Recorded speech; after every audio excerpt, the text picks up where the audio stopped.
Rafio Madzena joins me now for an update on the local markets. Rafio, before we get into the market news of the day, what are our financial indicators telling us? Let's have a look at those, Nicholas. It wasn't a great day on the JSE, so the local bourse slipped more than 1.5% to a one-month low amid mounting concerns over a dwindling global economy. Now, the fall was led by the local miners, which came under some pressure after Asian equity markets posted their worst one-day losses so far this year. On the commodities front, gold benefited from a weaker dollar, but unlike the precious metal, Brent crude came under pressure from those very fears of global economic slowdown, as well as the US potentially falling into a recession.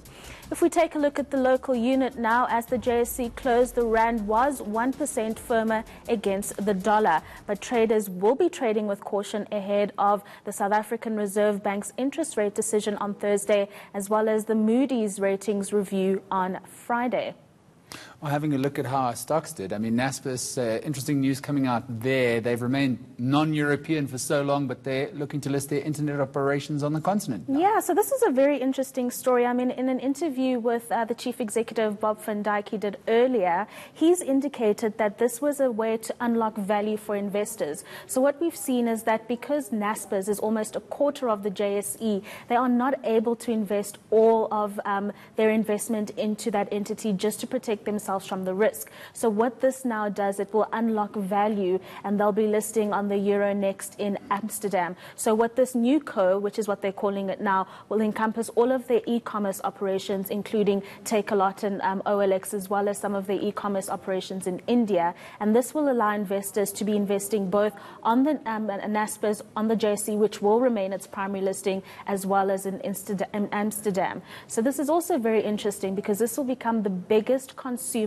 internet business in Europe once it's listed, and they are planning on listing it in the second half of this year. And I mean, this is very much in line with their strategy to become an e-commerce giant. So we're looking at an e-commerce giant globally here, and this is why we saw they unbundled their operations in MultiChoice late last year, rather. But we did see that their stock price was down about 1.6%, but that was majorly because of the performance we saw in Tencent in Asia, not doing too well, down about 3% during Asian trade today. One wonders whether or not this move is going to see their business rebound after that Tencent disappointment. Yeah. Sticking with the tech sector, software wars, EOH is no longer an official reseller of Microsoft. So this is a huge blow to EOH, and this comes after a whistleblower sent a complaint to the United States SEC saying that there might have been some corruption in a deal that EOH did for software operations with the Department of Defense in the US. So Microsoft has not given an official reason for terminating the contract, but they have terminated all their business with EOH with immediate effect, and they have said that they won't be reinstating negotiations to put those contracts back together for at least a year until those investigations are over.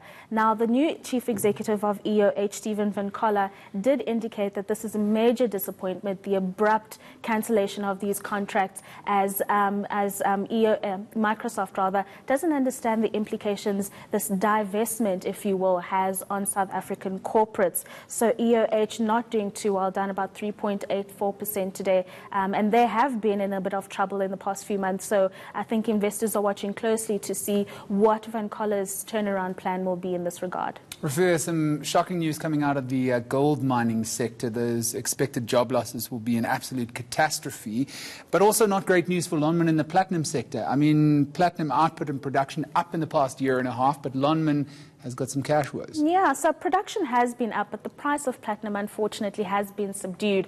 And Lonmin has actually indicated this is one of the reasons that they are cash-strapped. So two things here. The fact that the prices have been subdued, as well as the ongoing strike action by various unions, namely AMCU. So they've said to investors here to prevent mine closure and job losses, they're going to need a cash injection. And this goes over and above the $200 million that they received. They say it's just not enough and they are still constrained. Another big thing here is that deal with Sibanye-Stillwater. So they are encouraging shareholders to support the deal for Sibanye to buy all of Lonmin's shares just so that it can get the money to keep going. The problem, though, is that AMCU has indicated that should this transaction go through, thousands of jobs will be lost. So it's sitting with the tribunal right now to kind of see how a plan can be made to mitigate job losses, but also to give Lonmin that cash injection that it so very needs.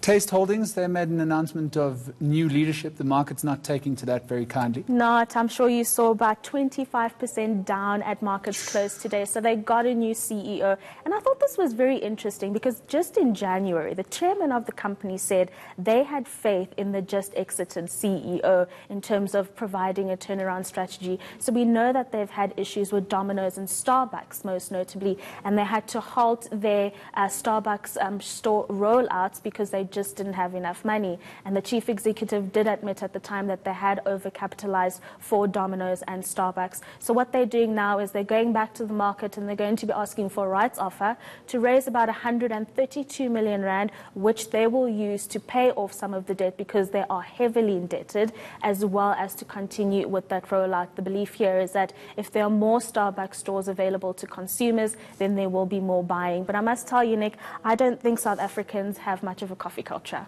Well, not as much as you do see in the rest of the world. Rafia, thanks very much for that update there. It was Rafia Madzena with the latest on the local market.